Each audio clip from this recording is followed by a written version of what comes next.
Just pull up a chair. Holy meat ride. Probably what I'm least thankful for at the moment. Anyway, next question down below. Go and humor me. You know, 2016 was a magical year for all things. Damn near feels like we achieved world peace as people. It's like everyone collectively has the same nostalgic feeling when looking back at it. And looking at the calendar right now, nigga, we're about to be 10 years from the shit. 10 years! Can't believe we're already wrapping up 2025. Speaking of, what's y'all Spotify raps looking like? You know what I'm saying? Y'all was listening to BS or what? Well, we gonna find out. Drop your Spotify rap playlist on creatorscatalog.com for all the glory. Who had the best taste of 2025? We gonna see. But anyway, man, I genuinely cannot believe a decade from some of the greatest moments that helped shape the way we view music today. And so today felt like the perfect day to dust off the old time machine and look back at some rap lore. When I think about how I divide my time, it's very carefully. I'm Alex Diaz. I'm a professional marketer in Seattle. Let's put a pin in that, 2016 rap lore.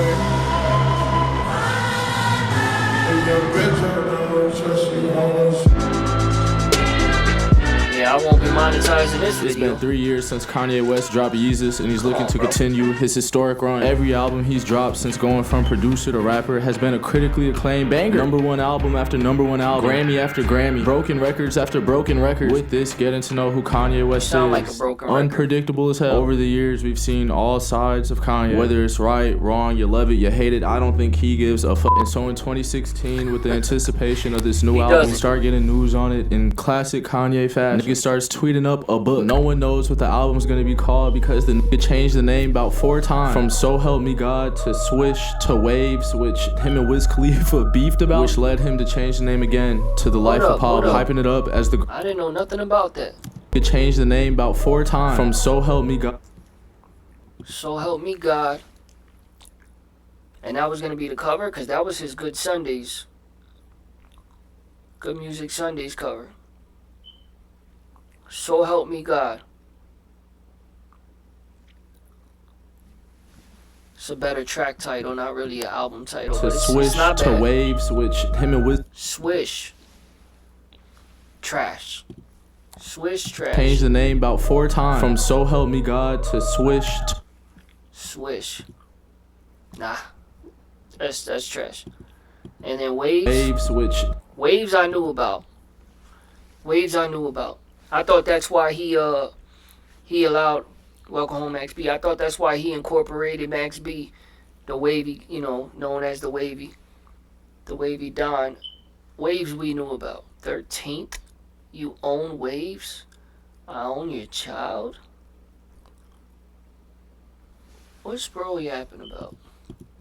Wiz Khalifa beefed about, which led him to change the name again to The Life of Pablo, hyping it up as the greatest album of all time. And in the effort to send the hype through the roof, he rents out the roof of Madison Square Garden, the Mecca. He uses one of the biggest stages in America as not only a listening party, but also a fashion event. 20,000 people in attendance and over 20 million other people tuned in to the stream, making this one of the largest live stream music premieres of all time. All of the biggest artists in the game in attendance. Kid Cudi, Travis, Young Thug, Pusha T, nigga even had Yachty on the stage. But as a fashion model for Yeezy, Kanye again pushing the boundaries of what a creative can be, and now ready to show the entire world his creativity through a fucking model for him.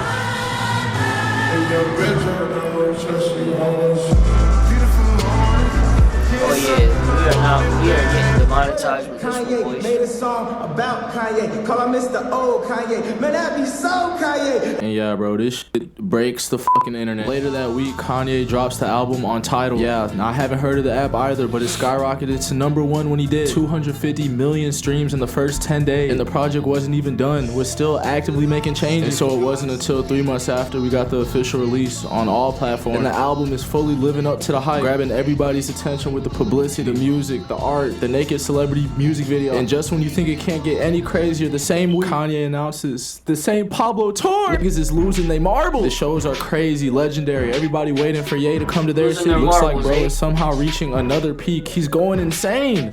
And then well, we start this half hour with word that Kanye West is waking up in a Los Angeles hospital where he's now under observation, reportedly for exhaustion and stress. In his last performance before being hospitalized, Kanye West appearing agitated, pacing back and forth on a floating stage over a concert crowd in Sacramento, ranting about politics. Oh yeah, I'm on my Trump tonight. And yeah, that was pretty much the end of that tour. After going on a 17-minute rant about the industry, calling out the media, calling out Jay-Z, calling out Beyonce, all types of shit, Kanye's team canceled the tour. And since hey, you know who we never gave credit to?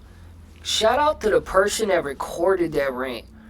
You weren't talking, you weren't screaming throughout it, you weren't giving us feedback, you weren't debating with his last argument or trying to tell us what point he was making. You recorded that like you worked for TMZ. You must have knew I'm gonna run up the numbers with this or I'm gonna sell this video. But you recorded that whole entire 18-minute rant without a peep. The only people we heard were everybody else agreeing with him. That was a good video. Most people would have had it in bits and pieces. You gotta go on my Snapchat, and then when you go to TikTok, you'll see part 2 and part.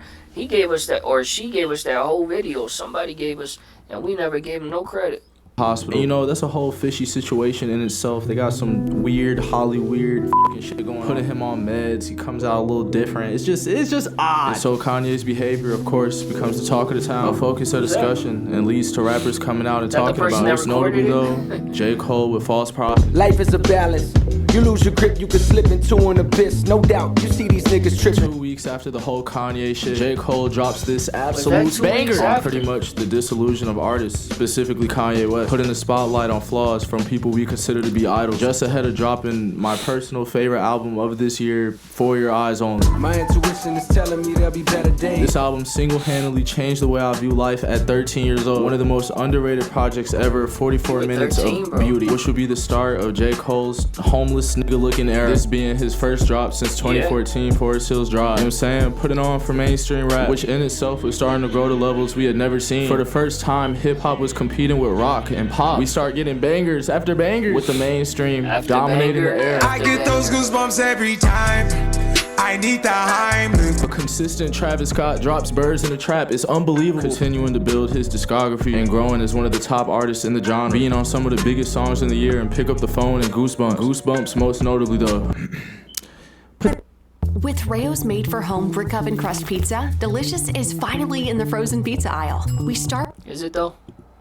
Put that pussy on a pedestal. Along with that, Kendrick also gifts us with Untitled, Unmastered. And by gifts, I mean throwing us his scraps. The album is literally just a bunch of untitled, unused Pimp a Butterfly sessions. And it still doesn't matter. It goes #1 like it's the real thing. And then Future, after having a historic 2015, dropping 4 classics, he comes back and drops 2 albums in 2016. And Purple Rain and Evil. Nigga fans had a whole buffet in the 2010s. And then this year, he dropped damn near my favorite song he ever made. The one that used this beat, nigga, yes. News or something. Bright light shining, all bright on the bandit. With the Cadillac, panoramic, no panties. Old school shit, 55 grand there, got those all up, cause you know I get that. Can't forget Young Thug put on a dress and drop Jeffrey. Double R know I need me a Bentley. I'm built like a lightweight, but throw like it's heavy. Throw like it's heavy. I don't want your hoe and I don't want her celly. Don't try to rob me. Got 49 choppers that scream what the hell. Along with Slime Season 3, I'm Up, and True Colors, Young Thug has a big year in 2016. Slime Season 3 being the best project, at least to me, and yeah, just continuing his wave of influence and impact he's had on rap. And then the last 2 mainstream artists to probably have the biggest 2016 would have to be Drake, of course, and then Chance the Rapper. I ain't gonna lie. The year he met Kanye West and was never gonna fail. The Chance the Rapper hype was at a crazy high, dropping Coloring Book and getting a Grammy for it. Honestly, one of the best stories of the year and well deserved. The nigga was going crazy, bro. And then, like I said, of course, Drizzy Drake, already solidified as an undisputed hitmaker. In 2016, you saw Drake starting to take over the mainstream with the drop of his album Views. The mix of pop and rap was both beautiful and polarizing, bro. He had the whole world watching. One Dance, Western Road Flows, Control, Pop Style, Fire and Desire, and of course, Hotline Bling.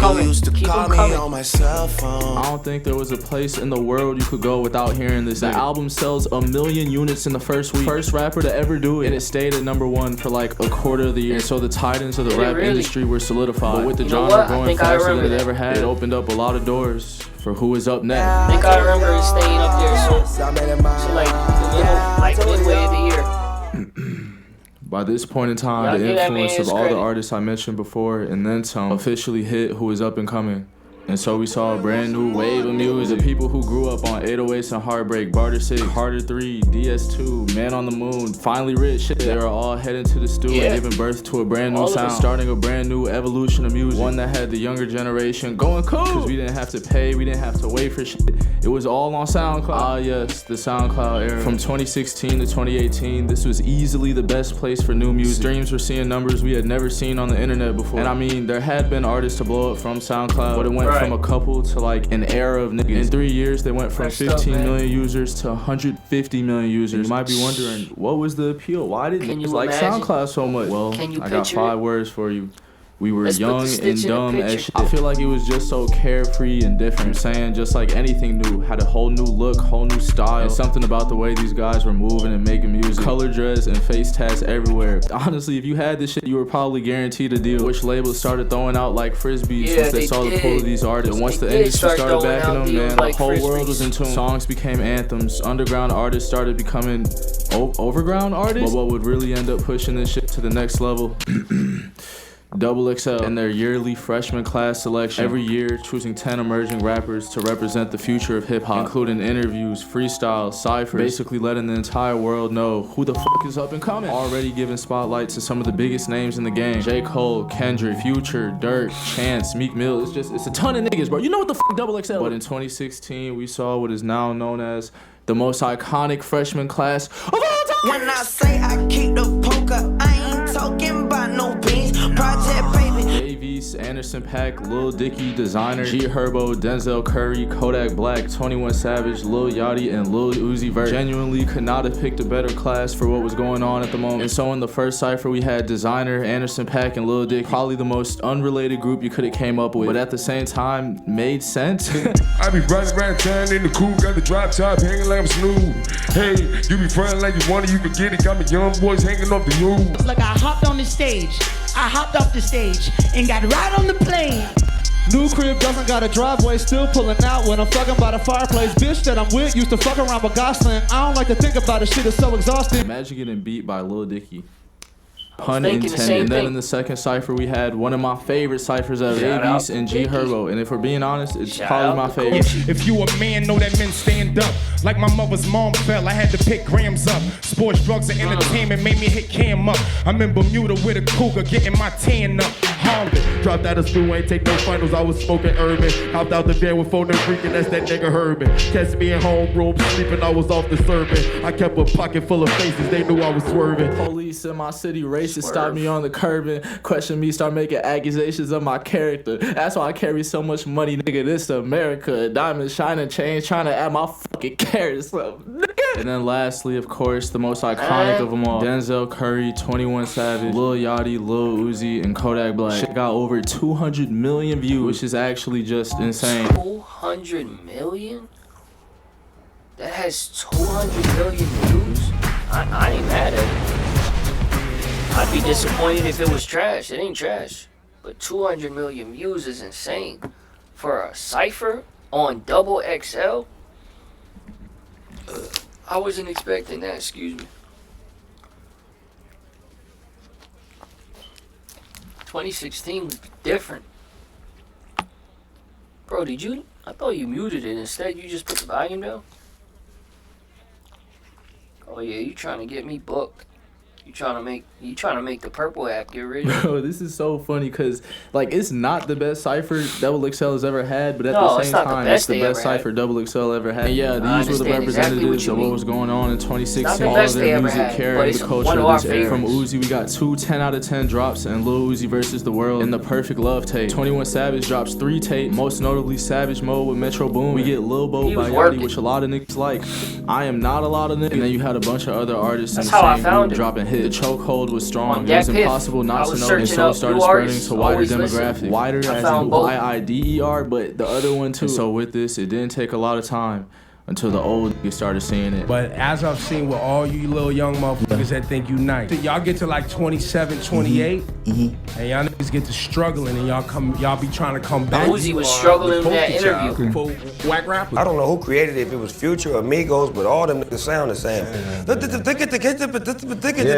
Like, bro, you hear this shit? The dick riding was at an all-time high. And so we basically entered a war between the old heads and the young niggas. But if we're keeping it 1,000, it's really just the old heads hating. Couldn't stand, or I guess understand, that rap was going into a genre that included subgenres. So everything outside of their realm of thinking they wanted evaporated immediately. And it's like, bro, who are they really mad at if niggas are listening to it? It's like telling a chef to stop making food that you don't like and you won't eat, but it's not even getting served to yet. This was still a huge topic of discussion. Officially labeling this new generation of rappers as mumble rappers. It was a sin to like a nigga like Jay-Z and Lil Uzi at the same time. And this created probably the biggest division we've ever seen in the rap community. Remember how I said J. Cole dissed Kanye? Shit, he dissed you're not gonna eat in your restaurant.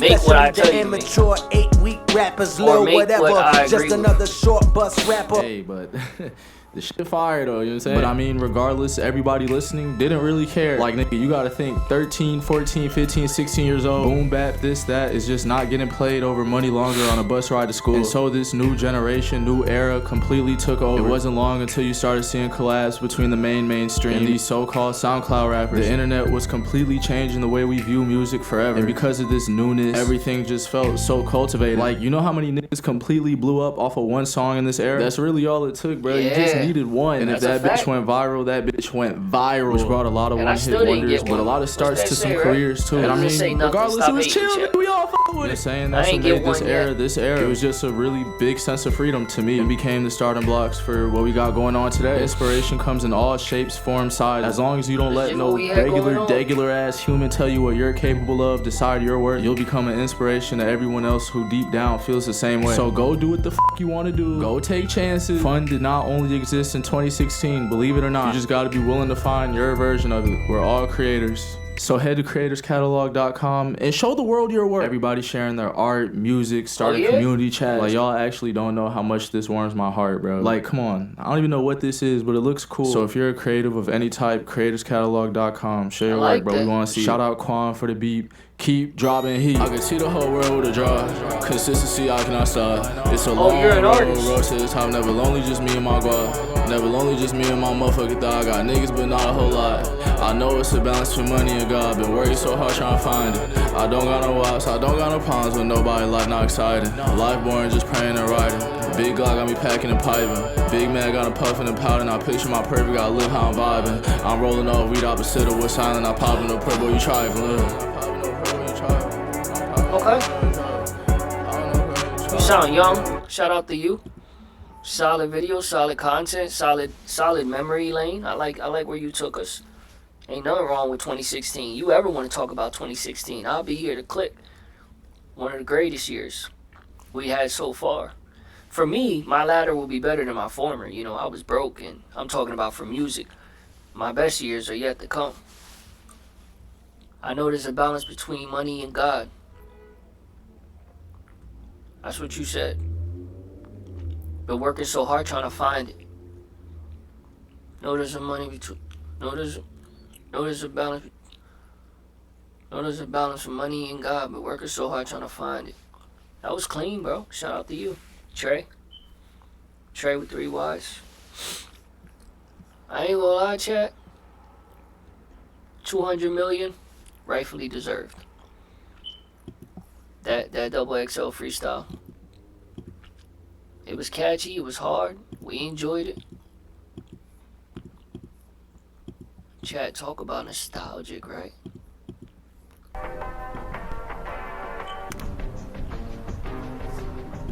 Y'all go show Trey some love. Oh, wait, my leg's cut. Break it up, get out of the way, make room. I think I'm sitting on a nail. Cartoons have always been defined by incredible feats of the impossible, by the zany, by the unbelievable.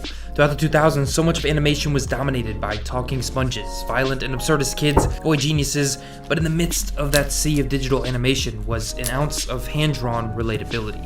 For 10 years, 3 lovable suburban kids were permanent fixtures of 31 million different households across 29 different countries. Ed, Edd n Eddy was Cartoon Network's most popular achievement, ending as the network's longest running show, giving kids over 130 stories, 4 specials, and a feature-length TV movie.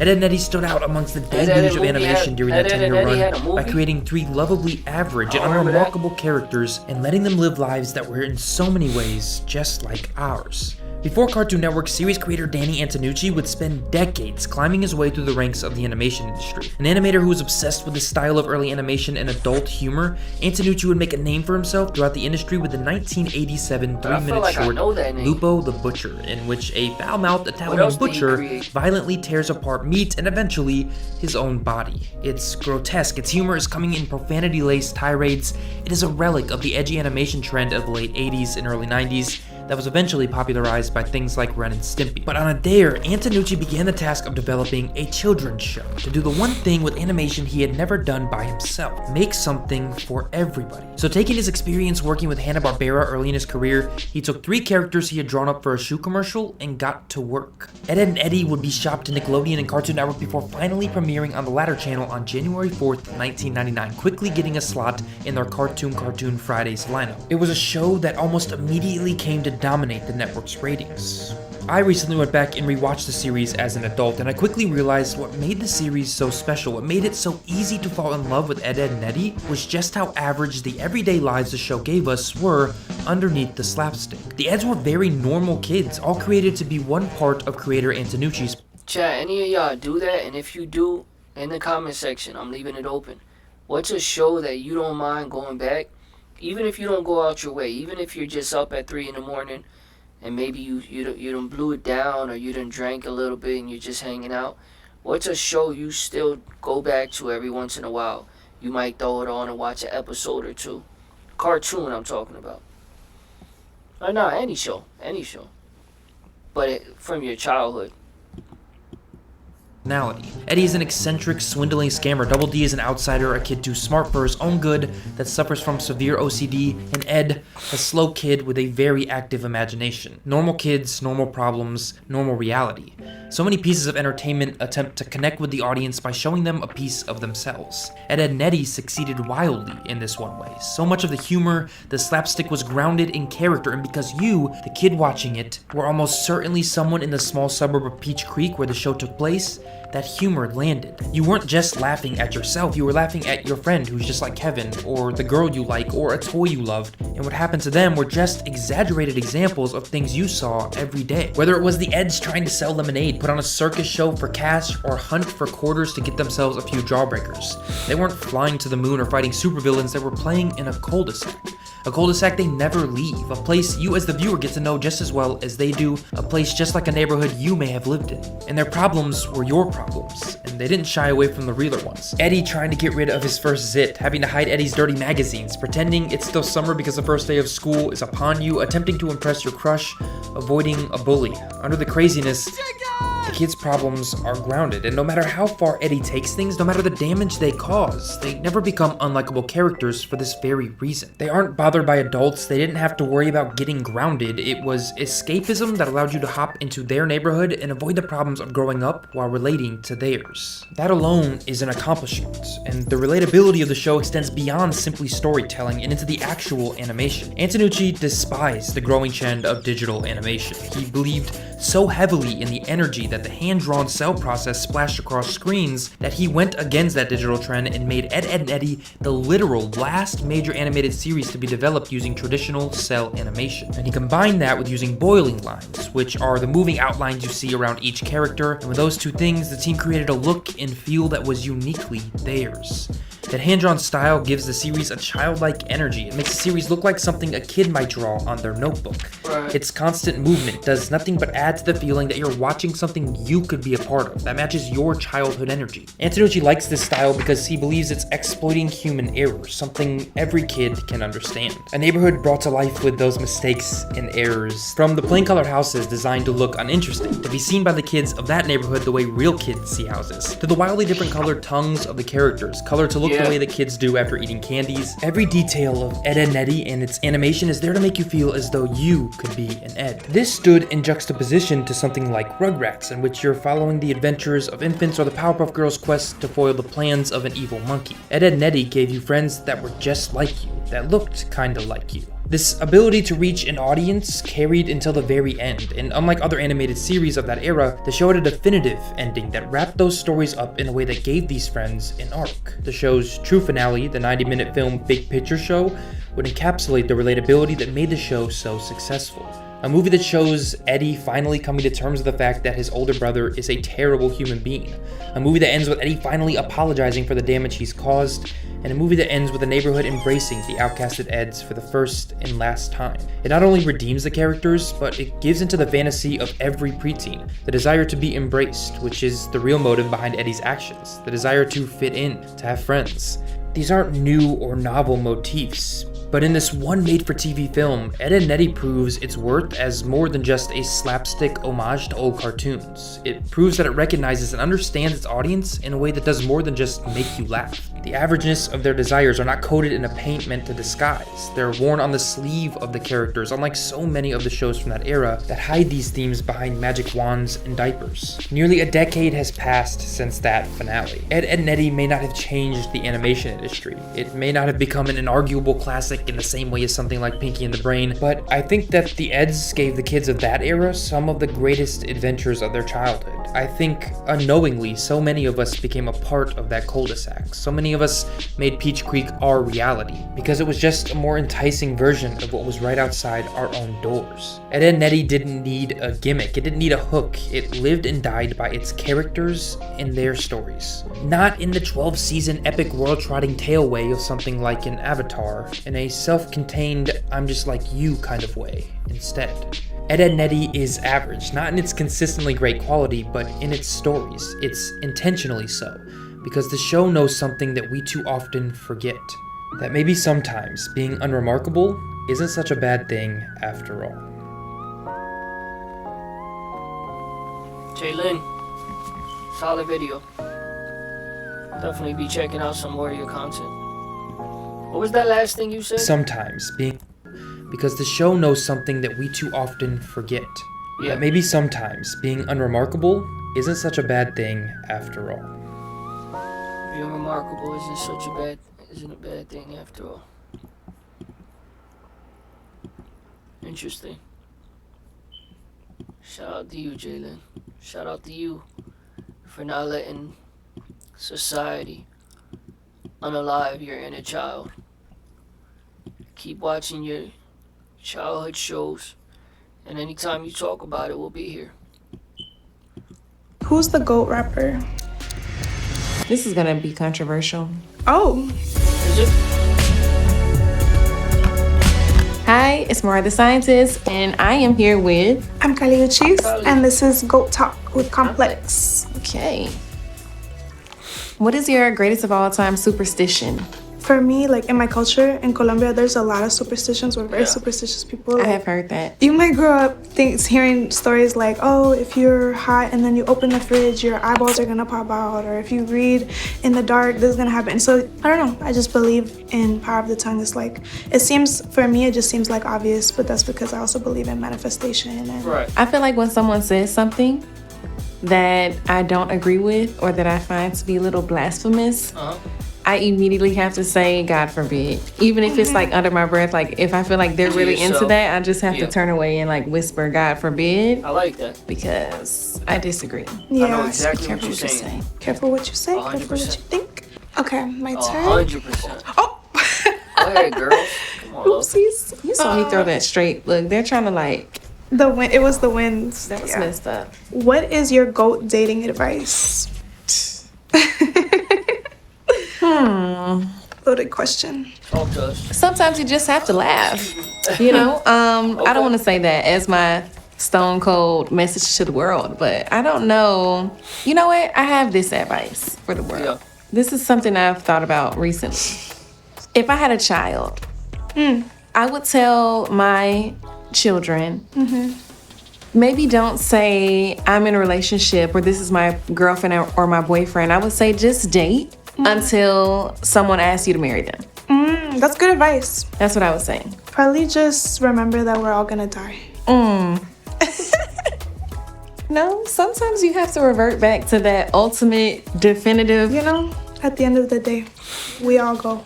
What is your goated green flag in a partner? Compassion, empathy, definitely. Those are really great. What about you? I would definitely appreciate someone like that. I'll say respect, personally, and affection.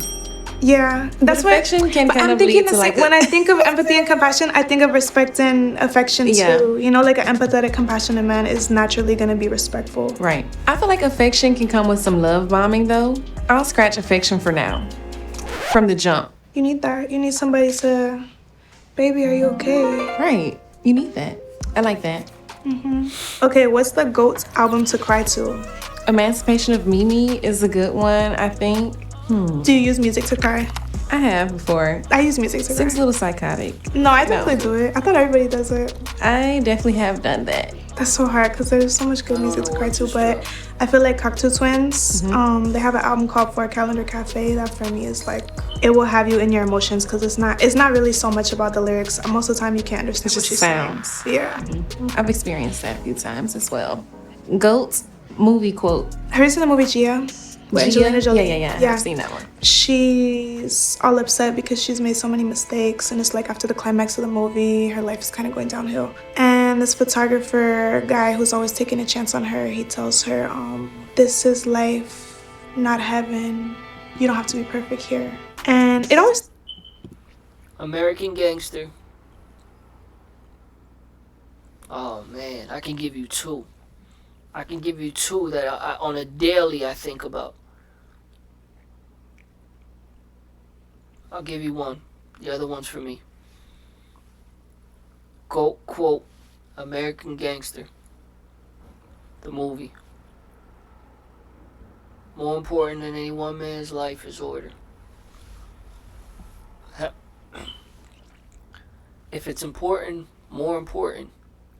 The only thing more important in any one man's life is order. One man's life is important as it gets. Life is important. Take it serious. But the only thing more important is order. Gotta have order. Gotta have structure. Who do you answer to? You answer to God, you answer to yourself. What order? What order do you follow? What do you subscribe to? Do you have order in your life? Do you set a balanced order? Is it chaos? Do you go with the wind? Do you go where do you go where you end up, or do you have structure?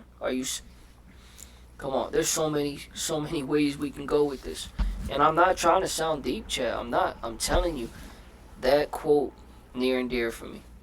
Quote. Me. I feel like mine's gonna be a little more ratchet. But there's this movie ATL, and there's a part when they get into it and they're like breaking up, and he snatches her necklace off her neck. And she's like, that moment. "Give me back my necklace!" And I just can never forget that. It's so funny. I'm surprised you've seen that movie. A lot of people who aren't from Atlanta are always like, "Oh, I have to watch that." I feel like it was always on TV. Right? Yeah, it was, right? Yeah. Okay. What is the GOAT breakup song? You go first. I would say If I Could by Wendy City. I would say Jugaste y Sufrí by Eslabón Armado was really good. You make good breakup songs. Thank you. This will be a good time to plug yourself, you know? Maybe Different Pages. I like that song. GOAT breakup song, Kissland. The Weeknd. We were listening to You in the car, Rainy Days and Spread Thin. You like those? I think those are good breakup songs. Thank you. Let's see what we have. What's a GOAT dish that you'd want your significant other to cook for you? I feel like I do all the cooking, which is hard work. It's a whole nother job in itself. The men I know aren't that great at cooking. There's men that cook though, for sure. There are some. There's men that are chefs. Exactly. Yeah. I'm gonna say I'll do the cooking for now. Okay. And when I find one that can really you don't even want to try what he could possibly... Let's keep it simple with a spaghetti. Okay. We'll see if he can do that. I was gonna say, I was like PBJ, something easy. Something simple. A sandwich. Maybe perhaps. slice Now y'all mangoes. disrespecting, Cut some man. fruit up, make a little charcuterie. We know what we're Yeah. doing a little bit That in would the be kitchen. simple. I we would can definitely work our way out in the want kitchen. someone to make me some Colombian food because it would show initiative. Like Yeah. if somebody actually tried to learn. You heard that. Get your cookbooks ready. Right. What is your GOAT carry-out order? Do you do that? Callie's not even trying, but she sounds seductive. There's just some women that are in their feminine and they just sound seductive when they talk. It's interesting. Just pointing it out. I'm trying to think of an answer. I'm also Yapaholics Anonymous until I can think of an answer. Goat meal I would want my significant other to cook for me. Bro, I swear, men are so simple, chat. I can't even think of a meal that I'm like, man, I want to come home to that. Like everything that I enjoy, most women can cook. If I meet a woman and she can cook most of the things I enjoy. Steak, rice, pastas, all kind of pasta. Cold pastas and hot pastas. Cheesesteak. Simple men. We're simple. Men are simple. But goat, if I had to put one on a pedestal, goat meal that I would want my significant other to cook for me. Come on, chat, you're killing me. That's why we need 10K viewers, average. So some of y'all can say something and I can go, that's it. You're on the money. I don't know, chat. Excuse me. What's my favorite meal, bro? What's something that I'm like, man, if a woman cooked that on a regular, I'd be here on a regular. I don't know, bro. I hate dropping the ball with y'all. I'm trying to give y'all, entertainment. Get the people what they came for. But I don't got nothing, Chad. Like, am I that simple? You know what? Some of y'all not going to know this, and that's fine. But if you ever been to any Hispanic or, Spanish spot where they got Spanish food, and you will hear, it's almost like they call it like a stew or a soup. It's called sancocho. If a woman can make a mean sancocho, but I break all the Spanish rules. I'm the opposite of, and not in a bad way, but I just like things to be better. If something could be better, why just keep it traditional?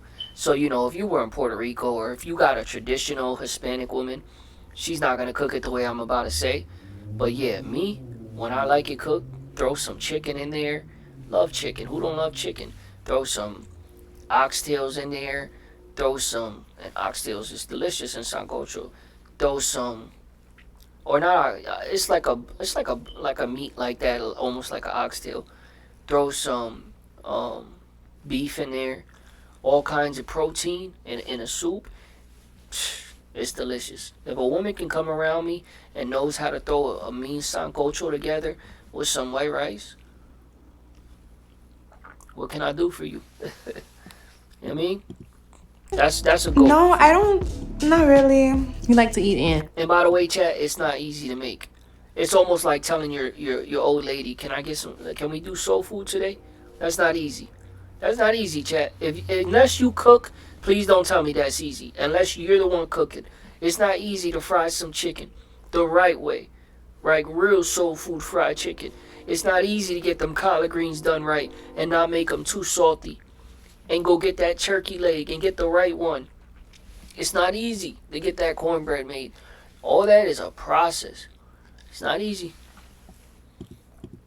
To be in a restaurant, if I'm gonna eat from a restaurant, for sure. It loses the whole experience, right? I agree. What? I'm gonna say food from the strip club. Sometimes I don't want to I missed the question. partake. What was the question? I don't. What is your GOAT carry-out order? Do you do that? Carry out order? Man, No, I don't. Struggling for food. Not really. You like to eat in I the prefer to restaurant, be in right? a restaurant if I'm gonna eat from a restaurant, for sure. It loses the whole experience, right? I agree. I'm gonna say food from the strip club. Sometimes I don't want to partake in the environment, but there are strip clubs, especially in the South, that have great food. Yes. So I'll say strip club meals. What's your GOAT vintage thrift finds? I'll say soul food. I'm not just, just winging it. I'm being honest. I'm not just saying it because I just discussed it. I'm telling you because I come from a Hispanic home, that's rare for us. Like, if I said rice and beans, you'd be like, don't you get that at your own house? If you have anybody, a sister that cooks, a family that cooks, a cousin, can't you get that anytime at your family reunion, a birthday party? So yeah, honestly, for me, it'd be soul food. I love fried chicken. I love good fried chicken. I love good soul food. I love good collard greens. I'm not heavy on the mac and cheese, but I always put a disclaimer. It's probably because I never had it from like a mean soul food place where the mac and cheese is so good. I enjoy it. I'll eat it. But yeah, chat, the banana, the pudding, the dessert, soul food. Because it's not something I have on a regular. So for me, that's like, oh yeah, if I would go out and I'm gonna spend some money, I got some money to spend, definitely get some soul food. Or any type of wings. Like, just pick up wings. I don't really want wings homemade. I don't want to take chicken out and cook. It's just not the same. Getting wings from like a different spot, for me, always hits the spot. But I think I gave you 2 answers. I do have like a hit list in my brain of like all the things that I want, but maybe haven't been able to find yet. But of everything that I have found, there's this one Roberto Cavalli dress that is, it's like this red leather. The leather is really fragile now because it's really old, and even though I probably won't be able to fit it much longer in life, I don't think I'll ever get rid of it. I'll say that. I don't know, it's really, I feel like you're definitely gonna be one of those women that you're gonna be 60 years old, like, oh, trying on my dress from when I was 25. I would love that. But you know, like when you buy something and it's already, you can barely get in it to begin with. I always kind of look at my purses as an investment, especially Chanel and like Hermes, obviously. But yeah, it's probably that, my purses for sure. This year, I feel like everybody's on the vintage shoe wave, and there were a few pairs of shoes this year that I thought I had my hands on. I thought I was right there, and then it was snatched right from underneath me, unfortunately. But it's okay, because I will find them again. You know me, then you know that. I'm deep on the internet. Yeah, sometimes she sent me stuff. I'm like, deep oh, I feel in like the fashion these finds. shoes. I'm like, okay, thank you, my stylist. For sure. For sure. Chat, I don't know what just happened, but I know it froze.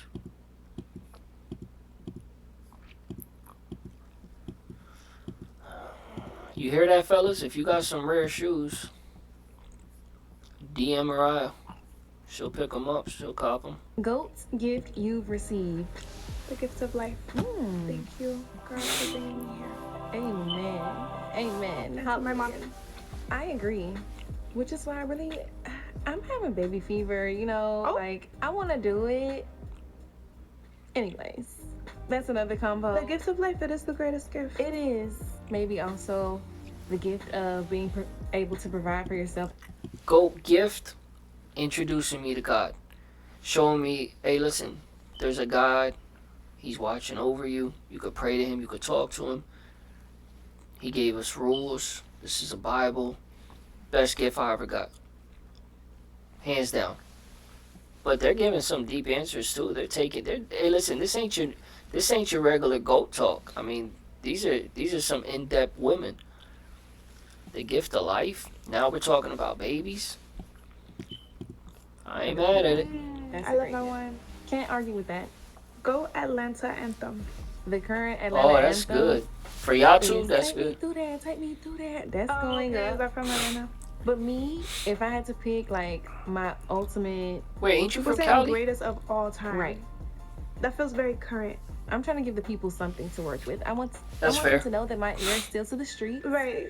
So, but of all time, I would say anything that has something to do with Outkast. I was thinking the same thing. I love Outkast. Because that's like classic, timeless Atlanta. For sure. What is your goated Colombian anthem? I'm going, yeah. Oh, we gotta make it we gotta personalize it, chat. Well, I already thought of one from the A. I'm going, yeah. An anthem from Colombia is probably, like anything Shakira or anything Juanes. Nice. Did you yourself that? I think I haven't made the Colombian anthem yet. Maybe I need to work on that. Girl. Maybe that's what's coming. I want to go with you to Colombia. I know that they'll probably act so bonkers over you. I'm going in February if you would like to join. I would like to join. Nice. Girls trip, just like that. We're going eating. Ooh, yes. We're going to the beaches. That's very much up my alley. I love all those things. I will be there. get you some rich friends. Get you some rich friends who plan a vacation and they got so much money that they tell you, just come along. Anything we run into, got it. What is your goated Spanish slang? That's a good one. I'm getting a sneak peek into the Spanish world. Yeah, a little bit. The first word I'm thinking like charla, because it's kind of like, it's like when you're wrapping somebody up, when you think somebody's like full of it and they're kind of just like saying something to like boost you. Oh, Yeah, okay. I see what you mean. Like yo, it's kind of just, you use it every day to say what's up to somebody, hi, what's up, but it's like specifically from Colombia, like yo. I gotta get my Spanish up before we go to Colombia. No. I was like the Spanish speaker of my community. Okay. You know, I was the resident Spanish speaker. Okay. It's been a while, so I might need to brush up on it. But I feel like I could just jump in. You know, when I get over there, I'll have you to translate. I was about to say we can just start speaking in Spanish now if you want. Right now? We can Okay. just change the whole interview to Spanish and then just go from there. You know. Uh-oh.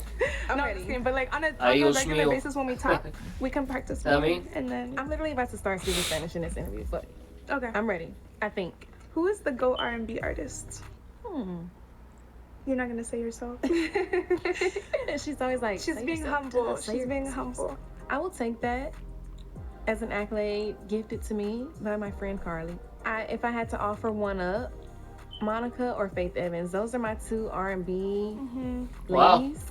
I'm gonna go ahead and That's say fire that you gave Mariah. some legends. I'm gonna say SZA. You know, those are my goats. SZA as well. My goaty goats. GOAT love language. Honestly, they're all great. I wish I could just rank them like 1 to 5. Yeah, okay, if you had to say number one. Number 1, I think, is quality time. For sure. Number 2, I think, for me, is physical touch. Number 3 would probably be words of affirmation. Number 4, I would choose acts of service, probably.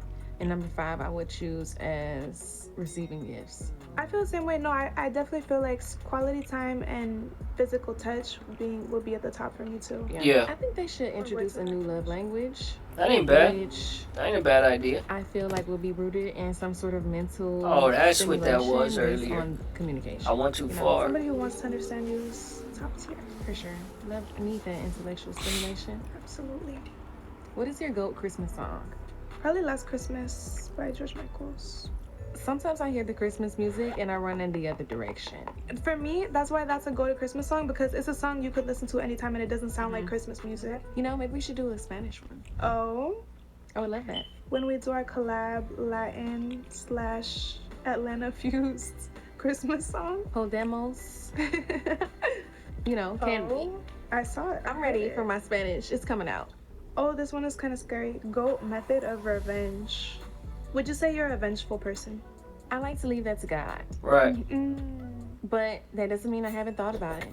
Most important thing to remember is that you have to show some restraint, actually. I think that For that sure. is Discipline. For sure.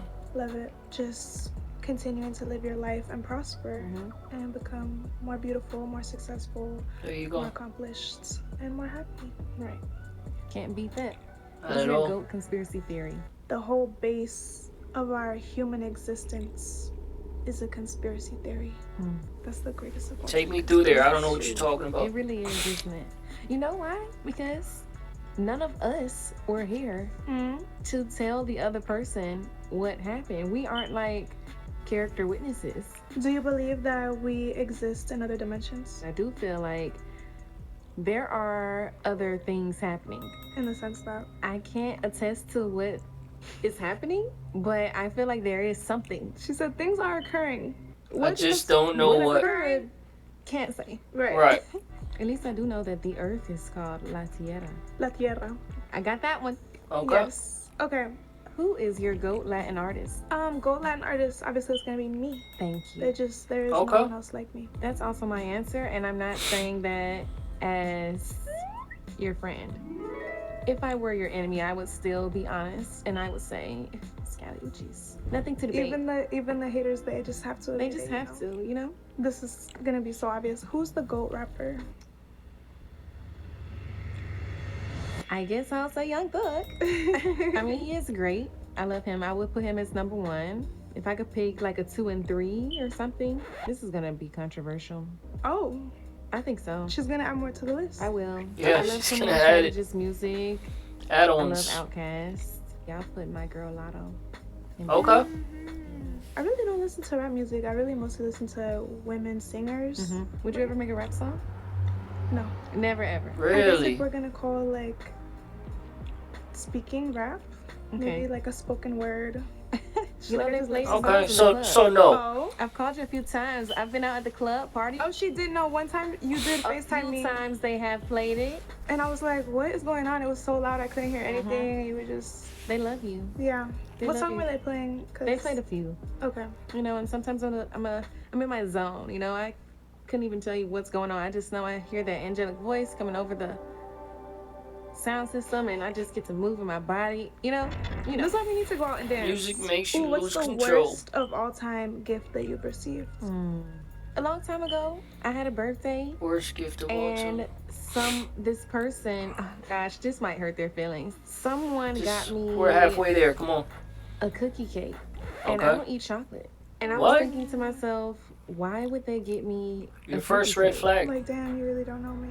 And They I probably think about that sometimes. A lot of people like cookies. They probably just... They liked cookie cake, but they knew that. so they wanted the cookie cake. So they made your birthday about themselves. A little bit. Womp, womp, womp. That's They were a like, this shame. is the perfect opportunity to eat a cookie cake. It's this girl's birthday. Why would Right. you get a cookie cake? So did they at least ask, like, oh, you don't like the cake? What happened? No.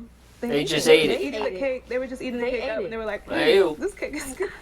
The You go- cookie cake. you gonna get you some? I will say that a certain family member that I do not mess with, Uh-oh. and she does all types of dark-sided things. Okay, that fair may not enough. touch me. Tried to send the gift Amen. with some cousins of mine, but I did not touch it. That's right. And somebody just took it and immediately threw it in the trash. That's right. You know what I mean? Oh, I like you. Worst of all time zodiac sign today. Male, Scorpio. I'm sorry, I can't speak for the men. You know, gonna say what? Let me hear it. Me, on the other hand, Let me hear it. female Scorpio, I do take pride in being a great partner. Okay, The but men who's the worst? I've heard have such a terrible reputation. I know it's And I coming. love Scorpio women as my friends, but I would not date them. It's true. Except for you. I would probably date you. Oh, they left us alone, chat. Maddie is so sweet, so. Because every time I hear someone doesn't like a The sign, cancers are interesting. it's a They're Gemini. hard to read. I'll say that. I definitely wouldn't put you anywhere close to worst sign to date. I feel like people usually don't like us because we're emotional and we're sensitive. I want to say the Virgo man, but it's hard to generalize. It is hard to generalize. I don't believe none of it. I don't care about none of that stuff. I don't believe it. It's just for sake of conversation. But every time someone says, who do you not like? People say, oh, Gemini, Gemini, Gemini. Get the Geminis a break. Okay, what's the worst of all time job that you've had? Working at Hooters.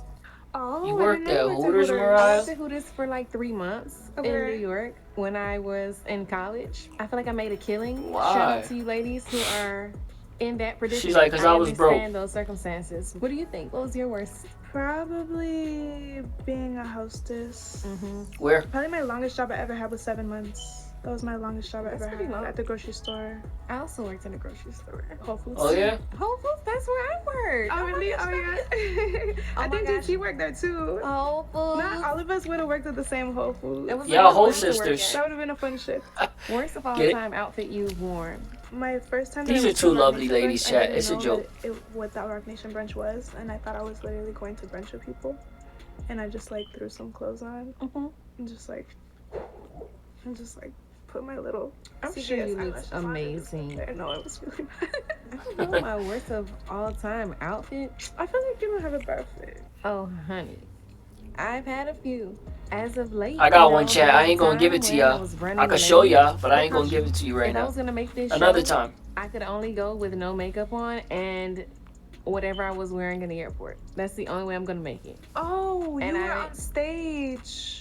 And I did it. I chose to do it anyway. I think I saw this. Like, there's so many memes and there's like memes? videos about it, but I don't regret it because hey, I had an obligation to fulfill and That's I right. fulfilled it. And so you did. whatever I was wearing could have been a brown paper bag. At least you showed up and you performed. Thank you. Brown Worst of all time, paper red flag in a bag. partner. Don't disrespect God in my presence. I'm literally gonna look at you totally different for the rest of eternity. Mariah, Have I you many love you. enemies? Okay. Like fell out with a lot of people. saying the B word and the H word all to the refer to time. women, All the I hate time. that. I can understand all the time. It's like, bro, is there one woman in your life you like? Not liking animals. To me, that's a big red flag. Sure, there's That's some an people who interesting don't red like flag. cats. I'm with you. Haters. I agree. I because used I'm to a not cat like person. cats. Like, Now I somebody got will come 8 to of them my in the house and they're back. like, oh my gosh, get that thing away from me. It's like, It's a little suspect for sure. or the animal starts barking at them. You ready for Come on, don't be one of those that read into that. Oh. Animals bark at whoever they want to bark at. That one we gotta let that one unalive.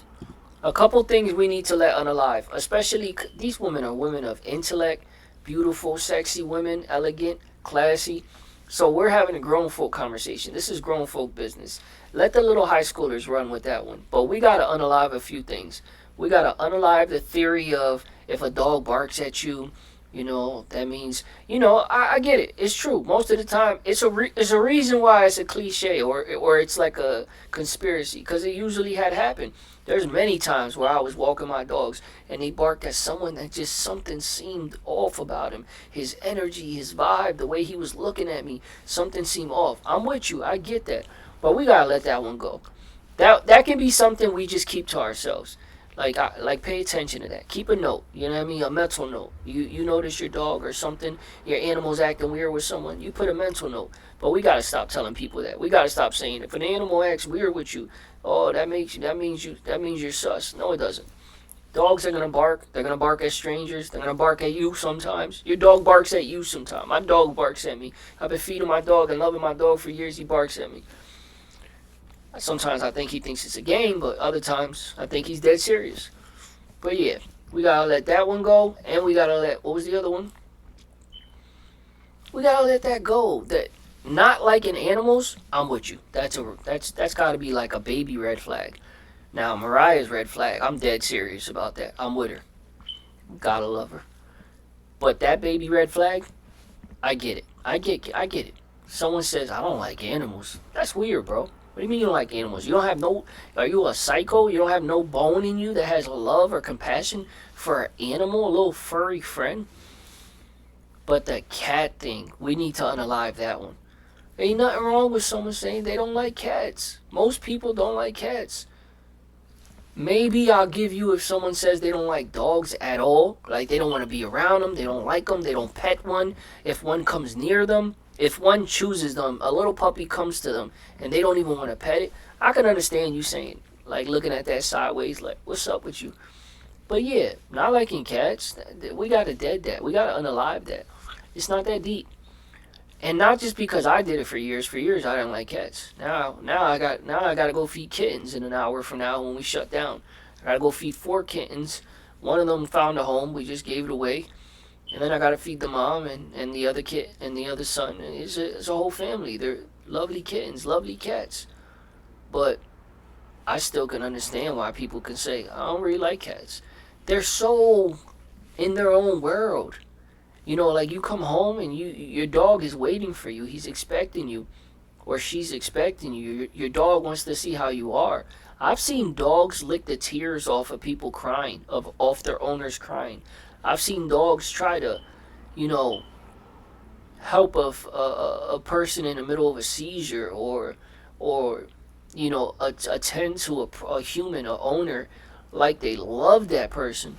When have you ever seen a kitten or a cat just show a random affection? I mean, from time to time, I'm sure, to their owners, but a dog will make a complete stranger feel like they're best pals. Man's best friend. So I can understand people saying they don't like cats. I used to feel like that. I used to feel like, what's there to like? The cat ignores me. It only wants to be fed and then it wants to be left alone. You call it, it doesn't come to you. But some people, you know, as I've grown, I realized some people got it differently. Some people call their cats come right to them. Not me. My cats just want to be fed. The other day I kicked something because I was looking for something, and I kicked the door just to close it, and they all started running. That's how much they don't even trust me. I feed them every night, and they don't even trust me. Just like that. They switched up on me. All of them ran in different directions. Like, yo, what's up with buddy? Meanwhile, if I go in the room and kick something, my dogs are looking like, you good? You need backup? Alright, chat. Shout out to those lovely ladies. Get out.